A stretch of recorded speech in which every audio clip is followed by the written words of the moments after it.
no LazuliCast.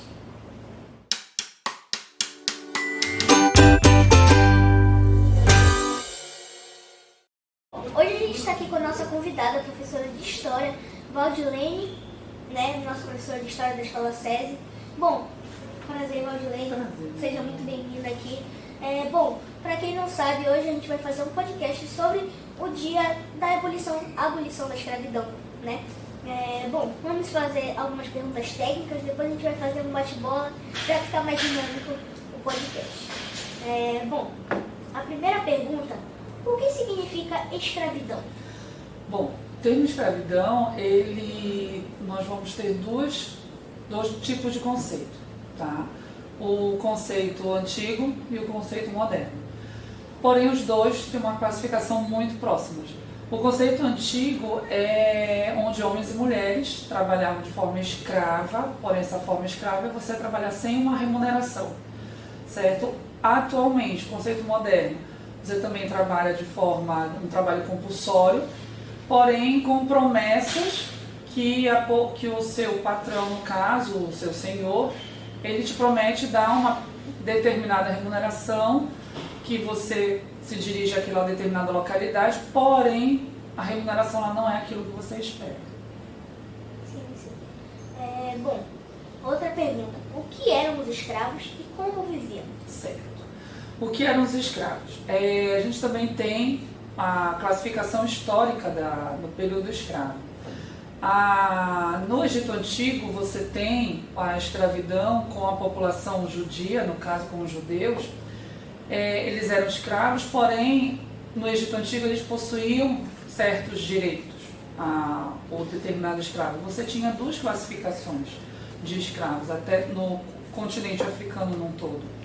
Você era escravo por dívida e escravo por guerra, no caso.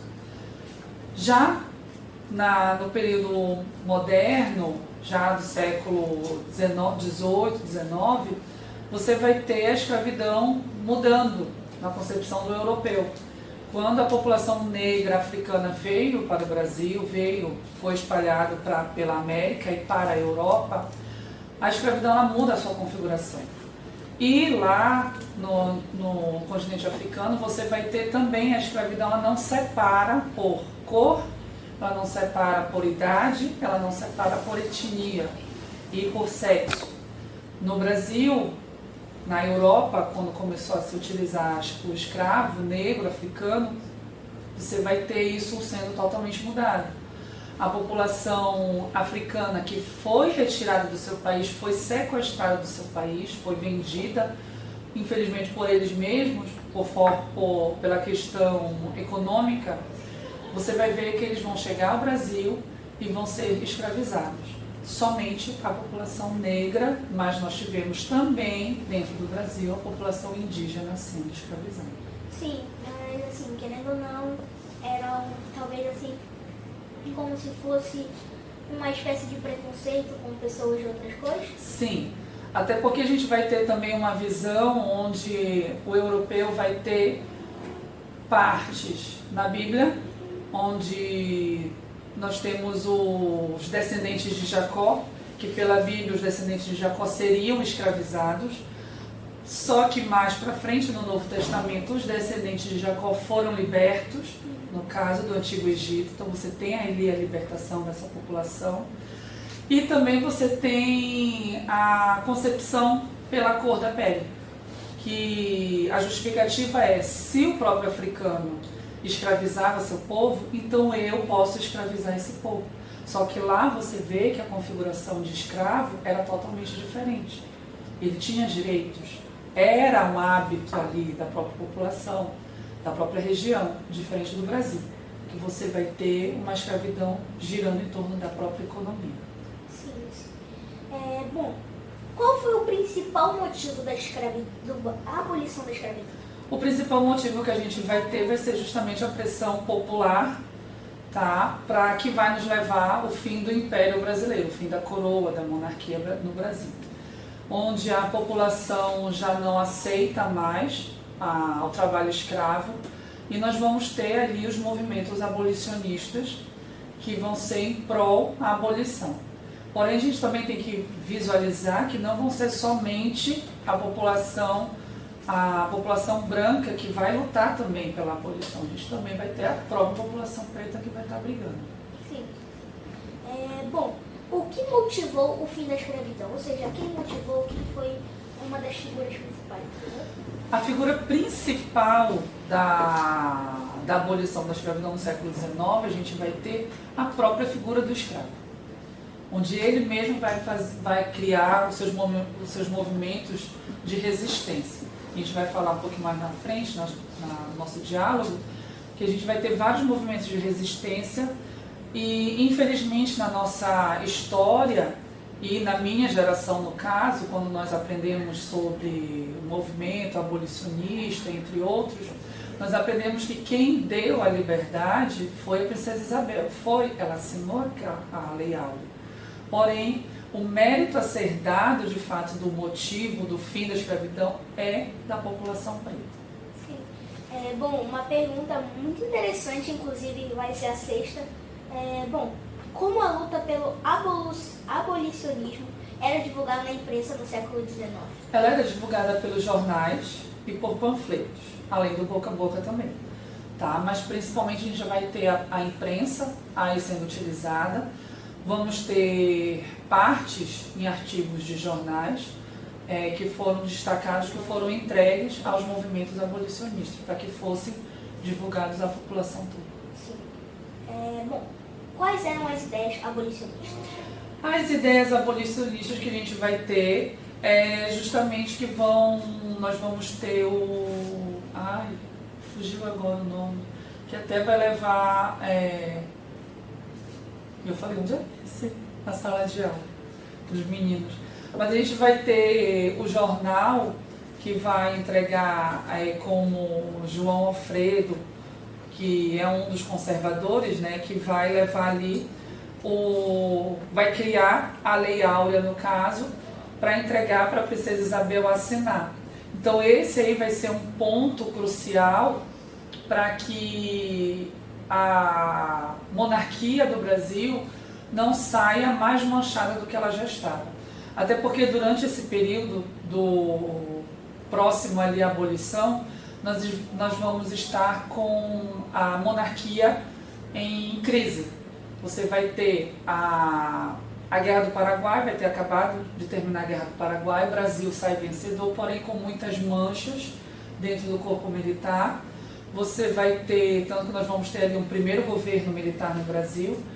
Você vai ter, além desse momento, a gente vai ter uma crise também com a igreja, onde nós éramos um império, uma nação que éramos católicas, porém vamos ter essa quebra da monarquia com a igreja católica, porque Dom Pedro II ele é maçom, por falta de conhecimento. A igreja rompe com Dom Pedro II. Dom Pedro II está doente também, então ele se ausenta, por isso a princesa Isabel fica na monarquia e assina a Lei Áurea. Então você vai ter uma série de fatores que vão auxiliar para esse momento, vão ajudar para essa retirada da monarquia. Mas para que ela não saia manchada, de fato, e já fomos o último país a abolir a escravidão, e que nós estávamos sendo também pressionados pela Inglaterra para abolir a escravidão, porque a Inglaterra, durante esse período, nós estamos na primeira Revolução Industrial. E a gente sabe que uma indústria ela precisa de dinheiro para se manter e para se expandir muito mais. E quanto mais mão de obra assalariada eu tenho, mais consumidores eu tenho. E se aquela população negra escravizada ela começa a ser assalariada, ela vai ser mais consumidora. E era isso que a Inglaterra queria, ter mais consumidores. E quem era um dos maiores compradores da Inglaterra que nós tínhamos aliança? Brasil. Então, se o Brasil abole a escravidão, mantém a aliança com a Inglaterra, somos mais consumidores. Então isso daí também abriu portas, auxiliou. Sim. Bom, sabemos que a Lei Áurea foi assinada por uma autoridade da monarquia brasileira. Quem era? E você pode falar também um pouco sobre a vida e como foi essa monarquia? Bom, como eu falei agora, né, Dom Pedro II ele era muito inteligente, bem contrário do pai dele, né? Porém não foi ele que administrou totalmente o governo do Brasil, a monarquia do Brasil, mas quem assina a Lei Áurea é a Princesa Isabel, que também foi muito bem instruída como seu pai. Então a gente tem ali uma mulher à frente.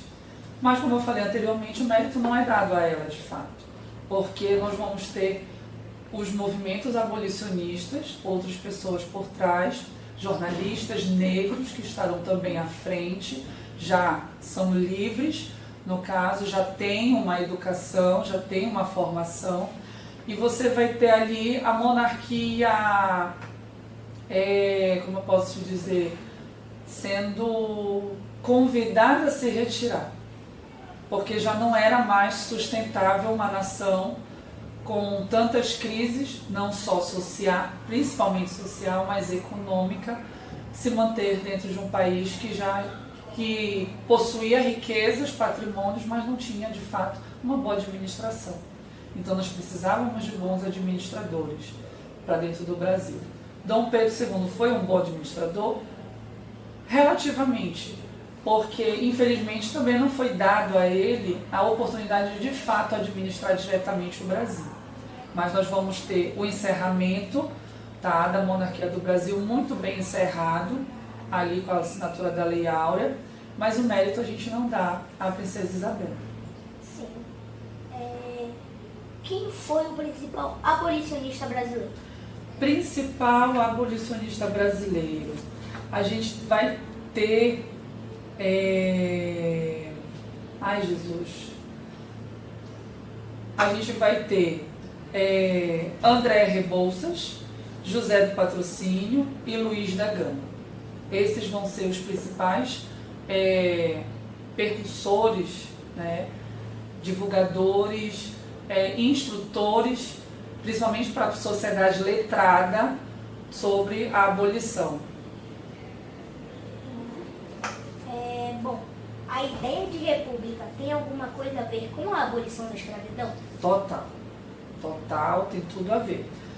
Como a Lei Áurea foi botada, promulgada, foi assinada, foi posta em prática em 1888, a abolição da escravatura ela vai dar ali o fim, de fato, do Império. Por que ela vai dar o fim do Império?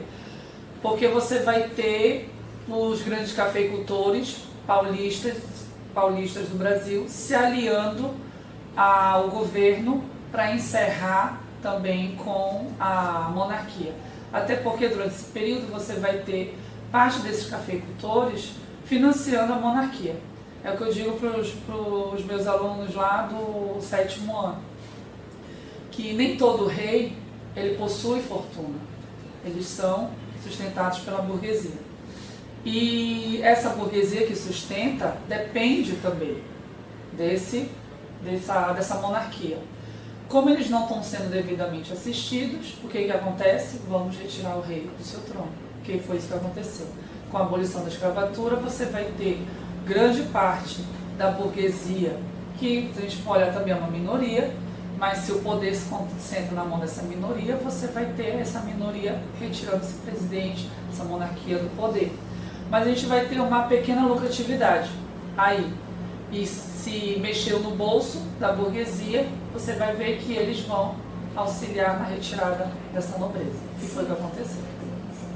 E os escravos? Quais eram as formas de resistência?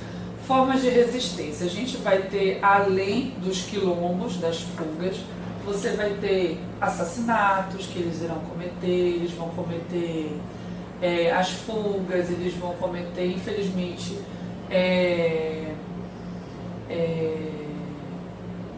posso dizer, além dos movimentos culturais, mas você vai ter principalmente como é que se diz? Ai meu Deus do céu, fugiu a palavra. Suicídio, muito suicídio, infelizmente. E até mesmo o próprio aborto ali você vai ter, porque muitas das mulheres não querem que seus filhos nasçam naquela condição. Então você vai ter, infelizmente, tudo isso acontecendo para que não se perpetue. Bom, como foi a vida das pessoas após a abolição da escravidão? Os negros, como é que foi após a liberdade? Após a liberdade. É aí que a gente entra no ponto do preconceito e do racismo, chegando. Com o fim da escravidão, infelizmente não foram criadas políticas públicas para essa população. Foi criada a lei para que eles ficassem livres, mas não tinham sua liberdade de fato garantida. Que isso também vai ser um próximo ponto. Os escravos não tendo lei, eles ficaram, aí que vai surgir a palavra marginalizado, ficaram à margem da sociedade. Então saiu do seu local de trabalho e pelo preconceito, o seu próprio antigo senhor não deu, que seria o mais justo, empregabilidade para ele. É aí que você vai ter também o surgimento da população imigratória, que vem para cá para o Brasil, italianos, mais portugueses não, mas vem italianos, japoneses, entre outras nações que vão para cá para o nosso país, migrar em busca de trabalho, até porque também nos países deles estavam ocorrendo guerras, rebeliões, entre outras coisas, fome e falta de trabalho. Mas o nosso foco é a população negra. A população negra se torna marginalizada, aí que vão surgir também nossas favelas. A cultura não vai ser favorável, e aí você vai ver o preconceito dentro da zona dos centros urbanos. Para a população, mesmo você não sendo preconceituoso, você sendo a favor da abolição, mas você sendo comerciante, você não quer perder economia. Então era muito mais fácil eu não aceitar um ex-escravo, uma pessoa preta no meu local de trabalho, para continuar recebendo clientela. Então era isso que infelizmente acontecia, muitas das vezes. Outras vezes não, você vai ter sim a população conseguindo emprego, mas você vai ver 99% dessa população sendo 100% marginalizada por falta de políticas públicas. Escolas não vão ter para as crianças, não vão ter moradias adequadas, não vão ter absolutamente nada. Então você vai ter aí o crescimento grande do preconceito e do racismo durante esse período. Bom, vou fazer um comentário aqui. Uma vez eu vi uma matéria que falava sobre a abolição da escravidão, falava muito sobre isso, que a população negra, logo após a abolição da escravidão, por ter essa falta de... Porque a lei, ela só permitiu que eles tivessem liberdade. Eles não tinham direito de estudar. E aí, o que acontecia? Eles não, pela falta de documentos, eles não conseguiam acessar uma casa, por exemplo, não conseguiam trabalhar. Aí eles construíam em cima dos morros, que são mais conhecidas como favelas, como você falou, que são como se fosse uma moradia improvisada deles. E para mim isso assim é um ponto importante de ser tocado, porque logo após a abolição da escravidão, eles tiveram só a liberdade, eles não tiveram os direitos humanos que qualquer pessoa teria na monarquia brasileira. Então, para mim é isso, assim, sabe? Essa é a minha opinião. Sim. É aí que você entende hoje as leis de cotas. Que aí você olha na tua sala de aula. Quantas pessoas pretas tem na tua sala de aula? Ah, mas hoje todo mundo tem acesso a toda a informação, tem acesso à escola, tem direito à escola. Mas se você for parar para olhar, isso foi entregue para essa população muito tardiamente. E por ser entregue tardiamente, isso se torna uma cultura também nossa. Aí você consegue identificar que dentro das favelas, dentro dos morros, dentro das zonas que infelizmente mais com menor renda, você percebe que a quantidade de crianças ela é muito maior. E por ela ser maior, o pai e a mãe precisam trabalhar, enquanto a criança mais velha na casa tem que cuidar dos irmãos menores. O acesso dessa criança ele também é um pouco mais difícil. Além do preconceito que a criança também, infelizmente, ainda enfrenta, que não deveria mais enfrentar em pleno século XXI. Mas ainda é muito enraizado. E é justamente isso que a gente tenta trabalhar, tenta trazer essa compreensão. Ah, mas professora, foi séculos atrás. Isso, eles já todos têm acesso, mas não o mesmo acesso, a mesma qualidade. Então, por isso você entende um pouco mais desse processo quando você estuda de fato a história, como foi esse acesso, como foi entregue esse acesso. às vezes erroneamente a gente fala na sala de aula que nós não tivemos a segregação racial no Brasil, né, como foi nos Estados Unidos, que ali você tinha leis que colocava de fato escrachada aquela segregação, aquele lado branco e aquele lado preto. Mas você teve e ainda tem hoje. Você ainda percebe essa segregação racial ainda nos dias de hoje. Próxima pergunta. O que é liberdade e por que é importante? A liberdade é um valor essencial e necessário para toda a sociedade brasileira para que ela tenha direito de ir e vir. A partir do momento que você nasce, você recebe a tua liberdade, o teu direito, o teu acesso à informação, o teu direito à vida. Então isso é essencial para a humanidade, tanto que nós tivemos aí com a Primeira Guerra Mundial, com a Segunda Guerra Mundial, com a abolição da escravatura, a ONU criando aí os direitos humanos, que é fundamental para assegurar. É um direito tão essencial à sociedade, à população, ao cidadão, que é uma lei. Porque se não... a gente está vendo hoje o que o Rio Grande do Sul está passando.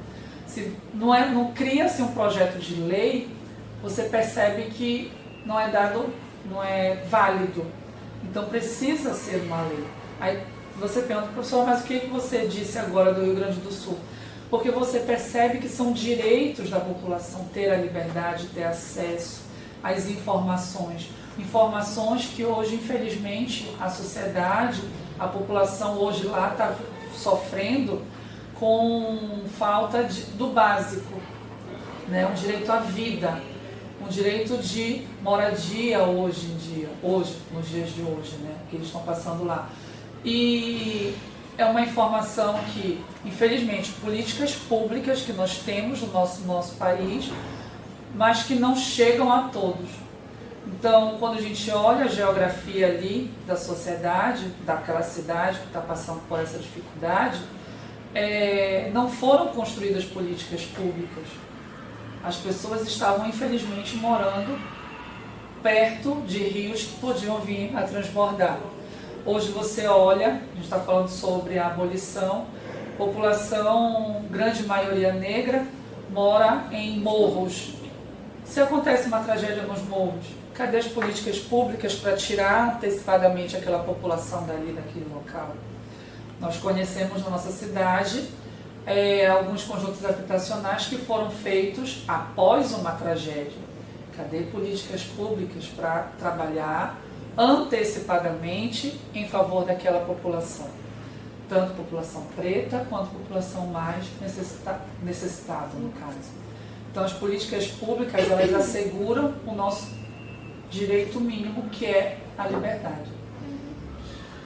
Bom, o que podemos aprender com a história da escravidão? Respeito, tolerância, e que somos todos iguais. Não tem diferença. Você chora, eu choro. É o que eu digo para vocês. Vocês têm sentimento, o professor também tem sentimento. Uma criança preta também tem sentimento. Então todos nós somos iguais, independente de cor, de raça, de etnia, de religião, independente de qualquer coisa. A última pergunta, as perguntas técnicas. Bom, o que podemos fazer hoje para garantir que todos sejam tratados com igualdade? Conhecer os nossos direitos. Né? É uma educação básica que nós precisamos ter. Conhecer o que é de meu direito para aprender para compreender de fato e para lutar por eles. Eu não posso levantar a bandeira de uma luta sem que eu conheça de fato esta causa, mas eu preciso conhecer os meus direitos básicos.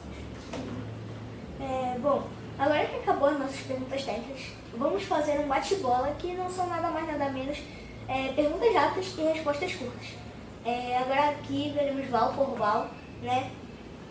Imagino que você já fez essa brincadeira no outro podcast. Uma cor. Azul. Um hobby. Hobby. Eu acho que eu tive a mesma dúvida da outra vez. Mas eu gosto muito de ouvir música e ficar sozinha. Campo ou cidade? Campo. Um lugar. Um lugar, meu quarto. Amo meu quarto. Uma qualidade. Uma qualidade, ser sincera. Dependência ou liberdade? Liberdade. Mar ou rio? Rio. Uma realização de que você se orgulha particularmente como professor. Como professor, ver os meus alunos engajados, né, aprendendo, não é tirar 10, mas ter de fato compreendido o assunto e pondo em prática. Defina a liberdade em uma palavra. Liberdade é uma palavra, conhecimento. Val, muito obrigada, né? Muito obrigada por você ter aceitado esse convite, tá? Para mim é uma honra. Uma honra ter você aqui. Bom, esse foi o episódio do Azulicast e assim se encerra mais um. Bom, assista nas nossas redes sociais, Instagram, TikTok, YouTube, né? Tem os outros podcasts aí, só acessar a playlist, né? Bom, muito obrigada por assistir. Tenha um bom dia, uma boa tarde, uma boa noite, independente do horário que você